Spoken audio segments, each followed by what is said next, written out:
नमस्कार, NTV news में आपका स्वागत है। मैं हूं साक्षी। फिर से आज की प्रमुख हलचल। जनसुनवाई में कलेक्टर साकेत मालवी द्वारा जिले के दूरस्थ एवं ग्रामीण अंचलों से आए 53 आवेदकों की समस्याओं को ध्यानपूर्वक सुनते हुए संबंधित अधिकारियों से संपर्क कर शिकायत की वस्तुस्थिति की जानकारी प्राप्त की गई तथा उसके निराकरण के लिए निर्देश दिए गए। कलेक्टर के निर्देश पर आवेदकों को तत्काल पावती भी उपलब्ध कराई गई। कलेक्टर श्री मालवी ने सभी विभाग प्रमुखों को निर्देशित किया है कि जिन आवेदन पत्रों में समय सीमा निर्धारित किया जाता है उसको तत्काल विभाग प्रमुख अपने संज्ञान में लेकर निराकरण कर संबंधित शिकायतकर्ता सूचित करें। जनसुनवाई में हितग्राही मूलक योजनाओं से संबंधित समस्याओं को दृष्टिगत रखते हुए कलेक्टर ने सभी विभाग प्रमुखों को निर्देशित किया है कि योजनाओं के क्रियान्वयन की प्रत्येक स्तर पर नियमित समीक्षा की जाए, योजनाओं के क्रियान्वयन में आ रही कठिनाइयों की पहचान करें तथा उसका समाधान करते हुए प्रत्येक हितग्राही को पात्रता अनुसार लाभान्वित किया जाना सुनिश्चित करें। कलेक्टर ने जनसुनवाई में प्राप्त होने वाले आवेदनों पर पूरी संवेदनशीलता के साथ कार्यवाही करने के निर्देश दिए हैं। कलेक्टर श्री मालवी ने कहा कि शासन द्वारा लोगों की समस्या के त्वरित निराकरण करने की मंशा से जनसुनवाई का आयोजन किया जाता है। इसे पूरी गंभीरता से लें तथा प्राप्त समस्याओं का निर्धारित समय सीमा में गुणवत्तापूर्ण निराकरण सुनिश्चित कराएं। इस अवसर पर मुख्य कार्यपालन अधिकारी जिला पंचायत राहुल दोटे, अपर कलेक्टर राजेश शाही, उपखंड अधिकारी गोपाल बनासी, नीलेश शर्मा सहित जिला स्तरीय अधिकारी उपस्थित रहे। पूरे मध्य प्रदेश के साथ बस ट्रक ड्राइवर की हड़ताल के दूसरे दिन का असर सीधी में भी दिखाई दिया। हड़ताल के दूसरे दिन भी सीधी के बस स्टैंड से आज एक भी बस अपने सफर पर रवाना नहीं हुई। बस ट्रकों के न चलने पर अब लोगों की बेचैनी बढ़ने लगी है। चर्चाओं का बाजार गर्म हो गया है। लोग जरूरी सामानों की खरीदारी करने के लिए बाजार की ओर रुख करने लगे हैं। 3 दिनों के लिए घोषित की गई इस हड़ताल का असर व्यापक होने वाला है। अन्य कई जिलों में अब डीजल पेट्रोल की किल्लत भी शुरू होने लगी है। एनटीवी इंडिया न्यूज में सीधी शहर के पेट्रोल पंपों पर पहुंचकर कवरेज किया तो यहां पर भी अब लोग घबराहट के मारे पेट्रोल पंपों पर ज्यादा से ज्यादा तेल पेट्रोल इकट्ठा करने के लिए भीड़ लगाने लगे हैं। एनटीवी इंडिया न्यूज ने सीधी जिले में डीजल पेट्रोल की उपलब्धता को लेकर जिले के कलेक्टर साकेत मालवी से उनकी प्रतिक्रिया चाही तो उन्होंने कहा कि सीधी जिले में अब तक स्थिति सामान्य और सभी पेट्रोल पंपों में पर्याप्त मात्रा में तेल पेट्रोल मिल रहा है। जिले के कलेक्टर साकेत मालवी ने इस दौरान एनटीवी इंडिया न्यूज के माध्यम से लोगों से अपील किया है कि वह घबराहट में ज्यादा तेल जमा करने में ना लगे क्योंकि तेल पर्याप्त मात्रा में उपलब्ध है। सर, पूरे मध्य प्रदेश के साथ सीधी जिले में भी ट्रक और बस ड्राइवरों की हड़ताल चल रही है। इससे जो जरूरत की सामग्रियां हैं प्रभावित हो रही है। डीजल पेट्रोल की क्या स्थिति है सर जिले में, क्या वो भी प्रभावित होंगे? देखिए, अभी जो स्थिति है उपलब्धता की डीजल और पेट्रोल की, वो पेट्रोल पंप के जो सभी प्रतिनिधि हैं, संचालक पेट्रोल पंप एसोसिएशन के लोग हैं, उनके संपर्क में हैं हम लोग लगातार, और बस और ट्रक जो एसोसिएशन उसके संपर्क में भी हैं। तो कल तक और आज तक की स्थिति तो सामान्य है। सीधी जिले में जितने भी पेट्रोल पंप हैं ऐसी कहीं भी कोई दिक्कत नहीं है। आम नागरिकों से भी मेरा अपील है कि पेट्रोल पंप पे जितना ज़रूरत है उतना ही खरीदें, अनावश्यक नहीं लगाएं। 2 हमारे मुख्य डिपो हैं, जबलपुर से और सिंगरौली से, तो उसमें से हमारे टैंकर्स आ रहे हैं। थोड़ी बहुत समस्याएं जरूर हैं क्योंकि ड्राइवर से कुछ जगहों पे स्ट्राइक पे हैं, लेकिन ऐसा नहीं है कि सप्लाई बिल्कुल बाधित है। तो पर्याप्त उपलब्धता है जिले में, और हम लोग जहां कहीं भी थोड़ा जबलपुर में या सिंगरौली जहां कहीं समस्या है उसको भी हम लोग लगातार चर्चा करके हल करा रहे हैं। तो पर्याप्त उपलब्ध। सर, एम्बुलेंस वगैरह इमरजेंसी के लिए किसी को जरूरत किसी भी इमरजेंसी सेवा के लिए डीजल पेट्रोल ड्राइवर की किल्लत नहीं है। यात्री बसों में जरूर थोड़ी समस्याएं हैं और जो ट्रक्स हैं, बट उनके लिए लगातार संवाद चल रहा है राज्य स्तर पे भी और जिला स्तर पे भी। तो वो भी उम्मीद है कि कल तक स्थितियां सामान्य हो जानी चाहिए। एनटीवी इंडिया न्यूज को बयान देने के बाद देर शाम जिले के कलेक्टर साकेत मालवी, पुलिस अधीक्षक रविंद्र वर्मा और एसडीएम नीलेश शर्मा ने पेट्रोल एवं डीजल की सतत आपूर्ति सुनिश्चित करने के उद्देश्य से सीधी शहर के पेट्रोल पंपों का निरीक्षण किया और पंप संचालकों को सीधी जिले में पेट्रोल डीजल की उपलब्धता सुनिश्चित करने के निर्देश दिए। विगत 30 और 31 दिसंबर की दरमियान सीधी शहर के डेनिया में अज्ञात चोरों ने ऐसा कारनामा अंजाम दिया जिसने पूरे शहर में और पुलिस महकमे में सनसनी फैला दी। अज्ञात चोरों ने डेनिया स्थित एक सूने घर में घुसकर 87 लाख से भी ज्यादा चोरी की घटना को अंजाम दे दिया। चोरों ने 1 किलो से भी ज्यादा सोना और 50,000 से भी ज्यादा नकदी पार कर दी, लेकिन सीधी पुलिस ने नए साल में अपनी काबिलियत दिखाते हुए उक्त चोरी का 36 घंटे में ही खुलासा कर दिया और चोरों के साथ माल भी बरामद कर लिया। सीधी पुलिस को मिली सफलता पर और चोरी के खुलासे पर एनटीवी इंडिया न्यूज की यह रिपोर्ट देखिए। सीधी जिले के पुलिस अधीक्षक के पीछे खड़े ये 3 लोग वो लोग हैं जिन्होंने 30 और 31 दिसंबर की दरमियानी रात ऐसा कारनामा अंजाम दिया कि पूरे शहर में सनसनी फैल गई। इन लोगों ने सीधी शहर के डेनिया स्थित अजय सिंह के मकान में घुसकर 87 लाख रुपए की चोरी को अंजाम दिया। इन चोरों ने फरियादी के घर से 1 किलो से भी ज्यादा सोना और 50,000 रुपए से भी ज्यादा नकदी पार कर दी और रफू चक्कर हो गए। सीधी शहर में चोरी की इतनी बड़ी घटना घटित होने के बाद जिले के पुलिस अधीक्षक रविंद्र वर्मा एक्शन में आ गए और उन्होंने तत्काल ही 4 टीमों का गठन करके चोरों का पता लगाने के लिए उन पर इनाम घोषित कर दिया। सीधी पुलिस अधीक्षक रविंद्र वर्मा के निर्देशन में चोरों का पता लगाने के लिए गठित की गई टीम ने भी तत्परता दिखाई और 36 घंटे के अंदर चोरों का पता लगा लिया। पुलिस ने संदेह के आधार पर पकड़े गए चोरों से जब कड़ाई से पूछताछ की तो उन्होंने अपना जुर्म कबूल कर लिया, जिसके बाद पुलिस ने चोरों से 1 किलो सोना और नकदी बरामद कर ली।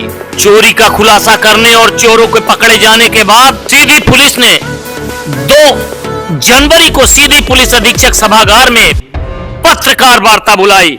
पत्रकार वार्ता में सीधी के पुलिस अधीक्षक रविंद्र वर्मा ने पत्रकारों को चोरी की घटना के खुलासे की सिलसिलेवार जानकारी दी।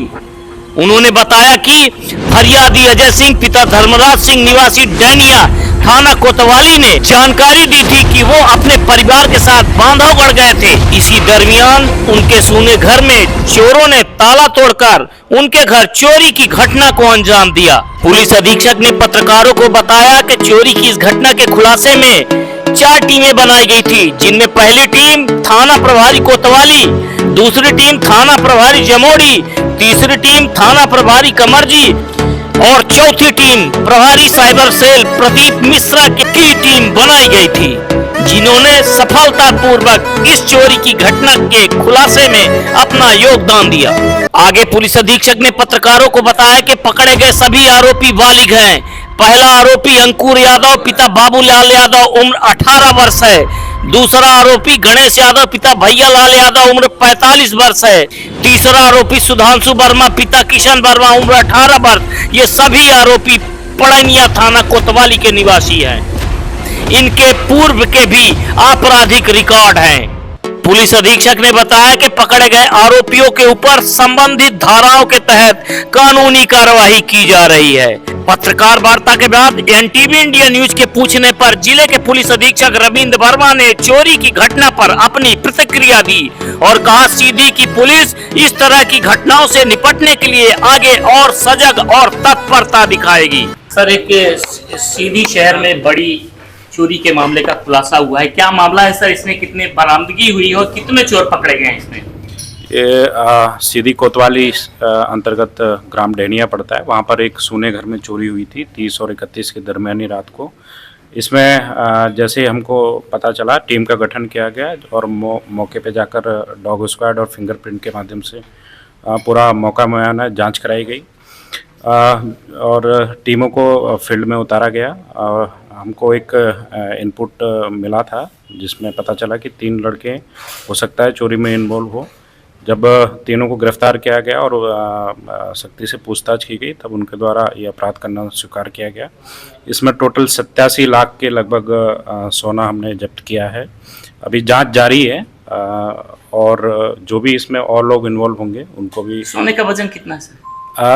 अभी लगभग 1,13,00,000 ग्राम के लगभग है और हो सकता है इसमें और कुछ बरामद हो, उसके लिए भी हम लगे हुए हैं, हमारी टीम लगी हुई है। अभी जांच जारी है। पुरस्कार भी निश्चित रूप से बहुत ही सराहनीय काम हमारी टीम ने बड़ी मेहनत से किया है। इनको जरूर पुरस्कृत किया जाएगा। साथ ही साथ में पुलिस महानिरीक्षक महोदय के समक्ष प्रस्ताव भेजा जाएगा इनको पुरस्कृत करने के लिए। बहुत बहुत धन्यवाद। सीधी जिले में विगत एक पखवाड़े से चोरी की घटनाओं में काफी वृद्धि हो रही थी, जिस पर लगाम लगाते हुए सीधी पुलिस ने एक बड़ी चोरी का खुलासा किया है। निश्चित तौर पर चोरी की इस घटना के खुलासे ने सीधी पुलिस का हौसला बुलंद किया है। आने वाले कुछ दिनों में सीधी पुलिस जल्द ही अन्य कई चोरी की घटनाओं का खुलासा करेगी। एनटीवी इंडिया न्यूज के लिए धर्मेंद्र की रिपोर्ट। प्रधानमंत्री जनजातीय आदिवासी न्याय महाअभियान पीएम जनमन योजना अंतर्गत जिले में आईईसी गतिविधियां संचालित हो रही हैं। कलेक्टर साकेत मालवीय के निर्देशानुसार आईईसी गतिविधियों के सुचारू क्रियान्वयन के लिए सहायक आयुक्त जनजातीय कार्य विभाग डॉक्टर डी.के. द्विवेदी, प्रभारी सहायक आयुक्त एवं क्षेत्र संयोजक श्री एन.के. असमर काम की उपस्थिति में सीधी विकासखंड के ग्राम पंचायत गांधी ग्राम के बैगा बाहुल्य ग्राम पंचायत में शिविर आयोजित की गई। शिविर में ग्राम पंचायत के सरपंच पंच एवं बैगा परिवारों के पुरुष एवं महिला सम्मिलित हुए। बैगा परिवारों को केंद्र सरकार की योजना एवं अन्य गतिविधियों से लाभान्वित होने हेतु योजनाओं का प्रचार प्रसार किया गया। शिविर में बैगा परिवार के सदस्यों से उनको अब तक न मिल रही सुविधाओं के संबंध में जानकारी प्राप्त की गई। इस अवसर पर पीबीटीजी समुदाय को सबको पक्का घर, हर घर नल से जल, सड़क, बिजली, आयुष्मान कार्ड, आधार कार्ड, जनधन खाता आदि मिलने वाली सुविधाओं से अवगत कराया गया। रिपोर्टर हिमायू रौतेला ने बताया कि आयुक्त दीपक रावत ने काठगोदाम स्थित सेल्स टैक्स कार्यालय राज्य कर भवन का औचक निरीक्षण किया। बायोमेट्रिक मशीन की जांच में पाया गया कि विभाग द्वारा इसे अपडेट नहीं किया गया है। कार्मिकों के विभाग से सेवानिवृत्त तबादला हो जाने के बाद भी कार्मिकों के नाम बायोमेट्रिक मशीन में दर्ज है। इसके साथ ही नए कार्मिकों के नाम भी मशीन में नहीं दर्ज किया गया है। उन्होंने कहा कि मुख्यमंत्री पुष्कर सिंह धामी के निर्देशों के क्रम में सभी सरकारी कार्यालयों में समय समय पर चेकिंग अभियान चलाया जा रहा है, ताकि यह पता चल सके कि सरकारी कार्यालय में अधिकारी व कर्मचारी मौजूद हैं या नहीं, क्योंकि सरकारी कार्यालय में जनता से जुड़े कई सारे मामले होते हैं। ऐसे में जरूरी है सभी अधिकारी व कर्मचारी समय से उपस्थित रहें। उन्होंने कहा कि कुछ अधिकारी मौके पर गायब दिखे हैं, जिनके अवकाश पत्रों का निरीक्षण किया गया। उन्होंने सभी विभागीय अधिकारियों व कर्मचारियों को समय से कार्यालय में पहुंचने व अपने दायित्वों का पूर्ण जिम्मेदारियों से निर्वहन करने के निर्देश दिए। इसके साथ ही बायोमेट्रिक मशीन को अद्यतन करने के निर्देश दिए। इस दौरान दमवा ढूंगा हल्द्वानी स्थित अंबेडकर पार्क का औचक स्थलीय निरीक्षण किया। उन्होंने पार्क में लाइट व पानी सप्लाई के लिए लगे खुले तारों को देखकर नाराजगी व्यक्त करते हुए कहा कि 3 दिन के भीतर पार्क की देखभाल में लगे माली व सुरक्षा कर्मी आदि के खिलाफ आवश्यक कार्यवाही अमल में लाई जाए। नगर निगम द्वारा अंबेडकर पार्क में अच्छा कार्य किया गया है, जिसका लाभ स्थानीय लोगों द्वारा लिया जा रहा है। निरीक्षण के दौरान नगर आयुक्त पंकज उपाध्याय, सिटी मजिस्ट्रेट ऋचा सिंह, जेसी सिमता, डीसी हेमलता के साथ ही अन्य लोग उपस्थित रहे। और अब पेश है प्रादेशिक हलचल। मध्य प्रदेश हाई कोर्ट ने कहा ड्राइवरों की हड़ताल खत्म कराए सरकार। परिवहन मंत्री बोले बात कर रहे हैं। बस और ट्रक ड्राइवरों की हड़ताल का असर। इंदौर में सब्जी फलों के दाम 2 गुने। प्रदेश भर में किराना और दवाइयों की सप्लाई रुकी। राजगढ़ में पुलिस कस्टडी में युवक की मौत, परिजन का हंगामा। बोले पुलिस ने जहर देकर मारा, एसपी ने भी धमका कर भगा दिया। और भोपाल में दूसरे दिन भी बस ट्रकों के पहिए थमे। दूध की सप्लाई प्रभावित, सब्जी के बढ़े दाम। और अब पेश राष्ट्रीय हलचल। ट्रक ड्राइवरों की हड़ताल, 10 राज्यों में पेट्रोल डीजल की किल्लत। चंडीगढ़ में शर्तों पर मिल रहा पेट्रोल। सुप्रीम कोर्ट का सवाल, रेलवे ने सेफ्टी के लिए क्या किया? पूछा पूरे नेटवर्क में कवच सिस्टम लागू करने पर कितना खर्च आएगा? जापान के भूकंप में अब तक 48 की मौत, 1400 लोग बुलेट ट्रेन में फंसे, 200 इमारतें जली। और पीएम मोदी बोले हमारा प्रयास कोई बिजली गैस जैसी सुविधाओं से वंचित न रहे। तो ये थी आज की प्रमुख हलचल। नमस्कार।